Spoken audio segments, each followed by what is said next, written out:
Okay, splitting some more firewood. We got this fir here I cut yesterday. Then just it was old. This whole line right here, just kind of line trees, a bunch of rougher than hell stuff and a bunch of junk. But this one died, so I fell it. And good and seasoned all the way through. A little bit of bug killing. It's starting to get a little bit punky kind of towards the butt, but towards the top it was just nice and seasoned and make real good wood. So we're splitting this up. I don't know, I'll try to split the majority as I can here. I'm using my X25 Fiskars, and then I do have it on a block, the smallest one out of the pile I put down as a chopping block. But then I have my maul in case we get anything big. And so we'll split some.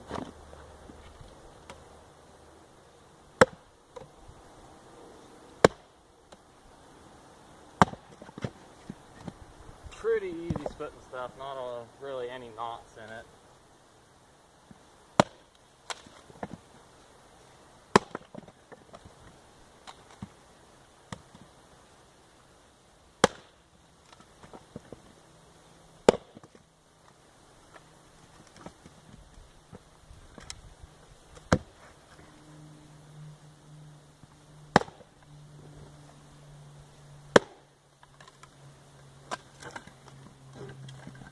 Starting to run out of room a little bit though.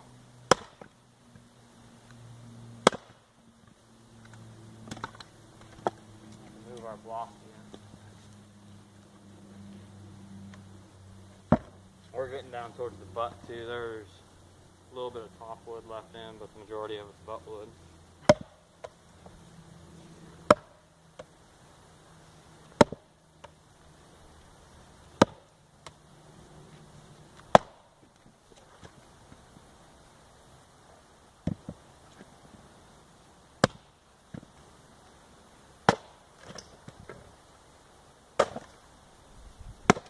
Bark's all coming off of it, which is a pain.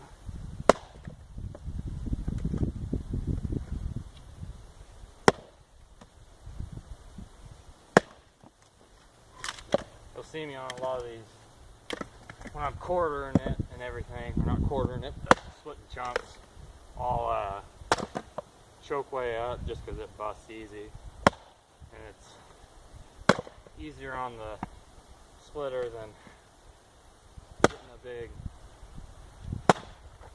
swing at it, because if I get a big swing, it blows everything apart. You gotta pick it up. You just hit it nice and soft, and it still blows it apart, and then you have to pick it up.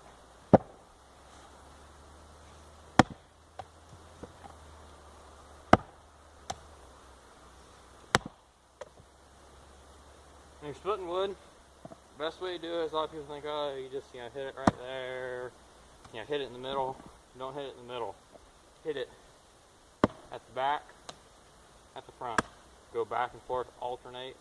Because I can go, and I mean, here, I can, we'll go 3 times here. I could get that to split 3 times in the middle. See how many? 1. There you go. 2 hits to 1 to bust it open. Just hitting it on the back, 1 more on the front, and that splits it in half. That's the way to do it. We'll get on another one here in a second. It goes way quicker going. I usually go hit the front first, hit it once, and then go and hit the back, and then we'll sometimes it'll split then. If not, I'll go back, maybe hit 1 more on the back, hit 2 on the back, and then go back up to the front maybe. But there is a art to splitting wood, and it's a art that a lot of people don't know anymore really. Everyone nowadays just goes to splitters, which I wish I had a splitter, but good exercise and kind of something that a lot of people don't know. Yeah, here's a good chunk here. So we'll hit the front first, or actually split the back first. No, we'll hit the front. Hit the front first, then the back. There it popped. Right there, that thing broke. that was pretty much 3 splits to get it broke apart. So versus trying to bang on it right in the center, you're going to sit there for a while and wear yourself way the heck out.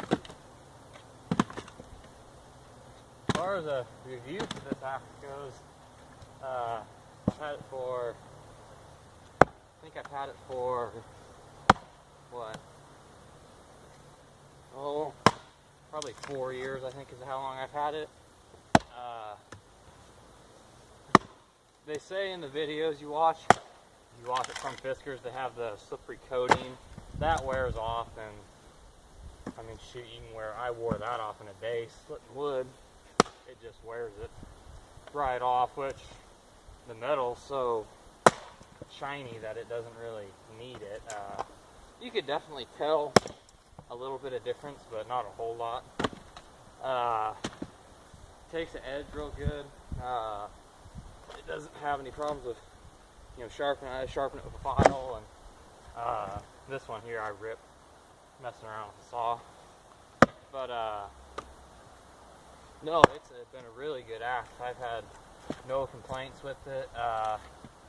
Haven't had any problems with the handle head. Handle's really good. I've drove wedges with it, and it doesn't vibrate. There's a few little cracks starting to hit, but I mean, I can go and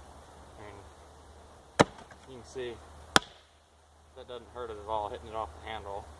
So it's a good heavy-duty axe. That's my favorite splitting axe. I split wood for a lot of years with old 4-pound, I don't even know what brand it was, splitting axe for a long time, and I wanted to try these. I'd been hearing good things of them, and I thought, I'll go with the X27, the 6-pound maul, not a maul, but 6-pound head with a 36-inch handle. I just went with the 4-pound. It was just like my Faller's axe, same weight and everything, 28-inch handle. So I went with the X25, and it's been a really good axe. And the edge isn't right, perfectly straight. I dinged it one time pretty doggone good on a rock, and had it that dinged the tip of it, the front tip here, so it's kind of rounded, and I just filed it so it's not square now, but no, it's been really good. This one needs to be sharpened. It spreads with the wood part good. It's a good, I can choke up on it and split it and then go full length. And I busted some, I busted some 36-inch fir with this without wedges. Just maybe 5 to 6 strokes or swings, and busted open. So it's been a pretty doggone good axe. I've been really pleased with. I think I paid $40. Bought it from Bailey. I think I paid like $45 for it, something like that. And, it was been a really good axe, and I've been pleased with it. And someday I might try the X27. I'd like to try one of their hatchets and see how those work for like splitting kindling. I've heard pretty good things about those, but I've tried them all. I've tried Council Faller's axes. They're a pretty good splitting axe. The head's not quite as wide, so it doesn't blow the wood apart as good. I had an old one that I used for a long time, like I was talking about. That was a Council too, and that was back from like the 80s, and that had the wide head, and that did a really good job for splitting. But as far as new axes goes, it's hard to find a good axe other than a maul that has a wide head, to blow it apart, blow wood apart. I've had a lot of trouble finding axes like that, and this one is the best. So we're going call that good. That was what, about 10 minutes to split all that up. I got 3 more pieces left, but I'll show you how this tree here, what our shot was for it. And you can see we just got those 3 pieces there. In a few rounds I gotta come back and buck some of these limbs up and clean those up a little bit. But there's our stump. I cut the face off. I was a little high on the one side there, trying to bore through because I didn't want to hit this tree here or this one. You know, you don't want to hit that one. That one's not worth anything, but I didn't want to hit it. There's that little one from the rounds. But our shot, as you can see, we had our Christmas trees right here, and I didn't want it to go on the Christmas trees because I didn't want to tear them up. But this tree, it leaned about right here, and you know, that thing's so limmy. What I was hoping to do is I didn't want to face it up over here because it would have hit the trees, and I wasn't willing to try to shoot it between, you know, you can see some, I couldn't shoot it down the rows. The rows are going that way. I couldn't shot it down the row.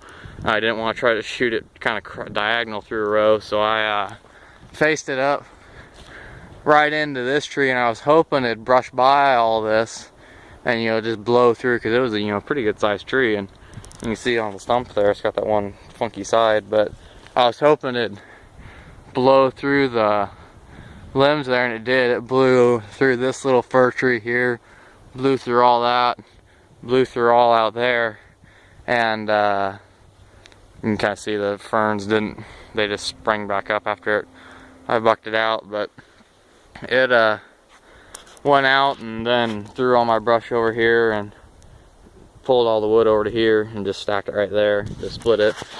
But I didn't think it'd brush through there. It did though. I was surprised that it had enough momentum going to brush right through that little fir, because it had some, once I got through there, that big fir next to it right here, all the limbs were coming down at an angle, so it just hit those and slid it out. It kind of kicked it out a little bit. Top fell just short of the Christmas trees there, so I didn't hit any Christmas trees, which was good. But so yeah, that was so we got going here, and all up along here you can see this is just a real junky line here that's not worth anything.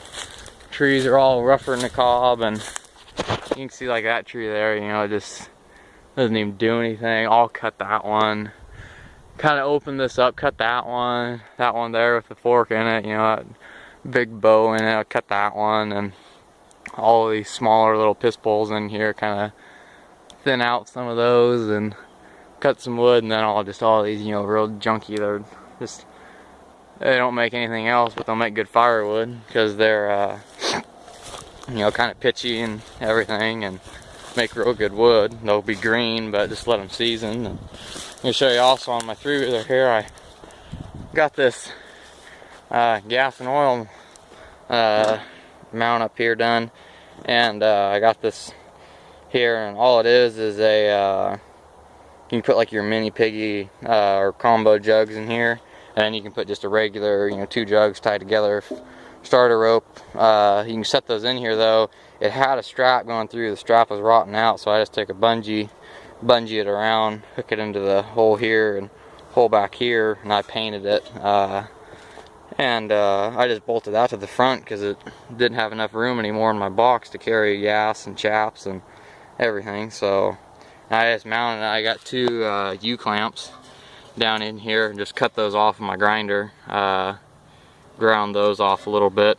But I got too short of a U-clamp, and so they wouldn't tighten down all the way. They'd run out of threads. So what I did is on the clamp part here, this flat piece, I took this off and welded a bead with my welder. Welded just kind of a little bead right here, and you can see it kind of jacked that up a little bit, so that way it gave me enough room to cinch them down. Same on this one here. And yeah, the jugs just sit right in here. I left these a little bit high because they keep the jugs from wobbling, and bungee it on there, and it ain't going anywhere, and you can see it's good and sturdy. So yeah, so that's what I've been up to, just split the rest of this wood and go up and do some more. So thanks for watching.